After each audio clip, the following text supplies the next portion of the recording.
Hello and welcome to today's version of LinkedIn Live. I'm Seth Deckman. I'm your host, and I will be the ringmaster today of the Barnum and Bailey Circus. Just kidding. This is LinkedIn Live with the Keynote Curators, and I'm Seth Deckman, the founder and president of the Keynote Curators, where we have been booking keynote speakers for nearly 20 years for every possible industry, every possible subject matter all over the world. I bring to you today an idea that is incredibly important, particularly for meeting professionals. Feedback. Feedback from your attendees, feedback from your decision makers and your stakeholders in the selection and the booking and use of a keynote speaker. Many of the clients that we work with, almost nearly all of them, have some type of mechanism in place to generate feedback. It could be a form, it could be part of an app, it could be an email that they then need to click on a link and respond to a questionnaire. Whatever the feedback is, it's important. It's a way to measure and understand what's working and what's not working.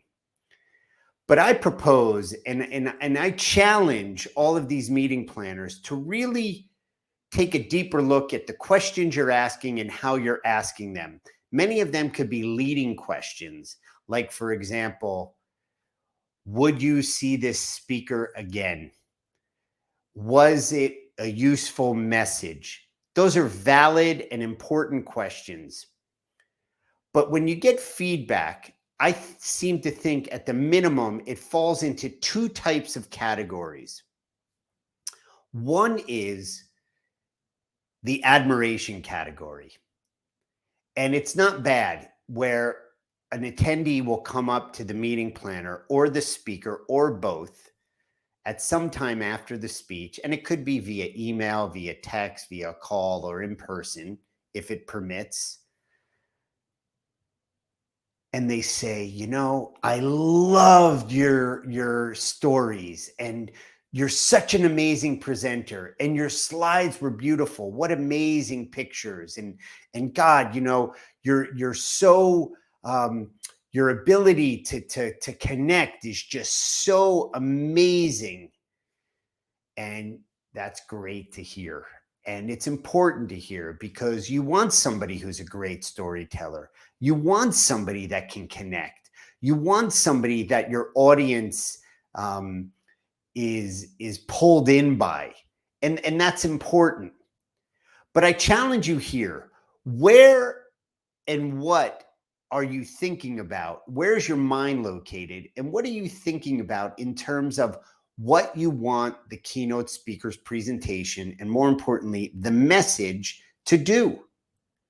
And here at the Keynote Curators, we're acutely focused on forwarding your organization's mission, your objectives, whether it's sales, marketing, your talent pool, whatever it is, that we're moving forward your business goals, your organization's objectives. So if the objective is to admire the message or the messenger or the speaker, then you've hit a home run. But when I say challenge, it's just a way of framing up and trying to provoke a little bit deeper look at how we're acquiring feedback. Because if the message is we want attendees to be inspired, be motivated, connect with the ideas that are being shared and presented, but then go ahead and pull them in, inhabit those ideas, and take them out into their lives, into the organization's activities, and begin to deploy them, begin to put them in use, begin to put them in play. But it doesn't stop there. That does the message that's connecting, that the audience admires the messenger, and that there are ideas and thoughts and everything the speaker is presenting is wholeheartedly consistent and aligned with the messaging and the topics that are important that each organization is grappling with. Does the attendee or the person, and in person or virtually, listening to that message, are they seeing areas and ways and pathways and avenues where they can deploy and apply that message immediately, and how they see that it can make an immediate impact? So instead of coming up to the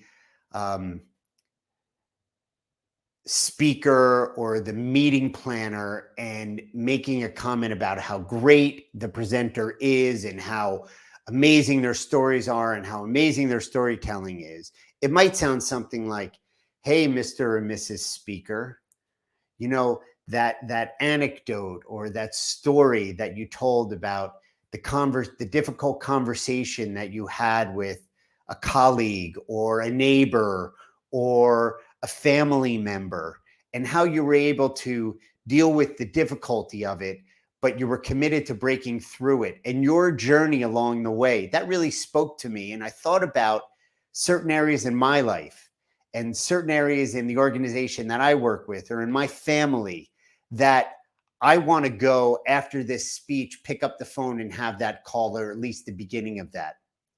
So is the message deployable? Is the message actionable? You hear a lot about actionable takeaways. That sounds really nice, but really in the pre-event call, this is where the magic happens.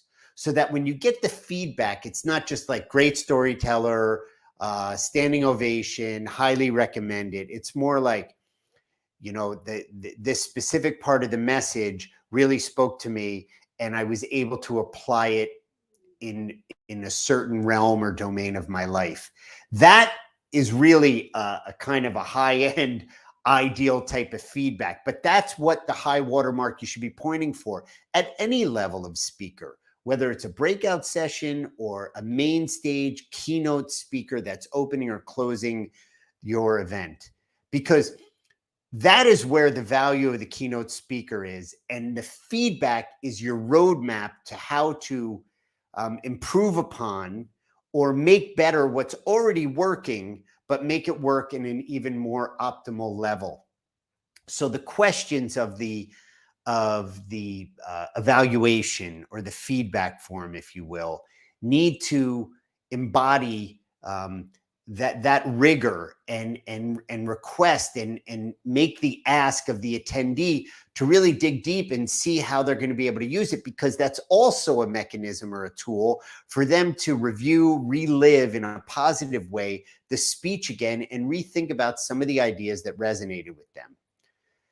Don't get hooked by the admiration. Do not be an admiration junkie. Go deeper. It's not enough, phew, they liked me, or phew, I didn't look bad, or phew, you know, people were happy. Those are all great things. But in today's day and age, it's not enough, because we're here to make a difference. Every speech that we book and we bring forth to our clients changes lives. And part of that commitment is getting the right feedback and making sure that we connect on a deep level with our clients at a high impact that can have a lasting impact. So that's my thoughts for the day. We appreciate you joining us on this LinkedIn Live. Thank you for continuing to join us. If you didn't have a chance to see us live, you can watch the replay. You can reach out to us on direct message. You can reach out to us on chat or on our social channels, on LinkedIn, on our YouTube channel, and we can connect that way. So until next week, see you then.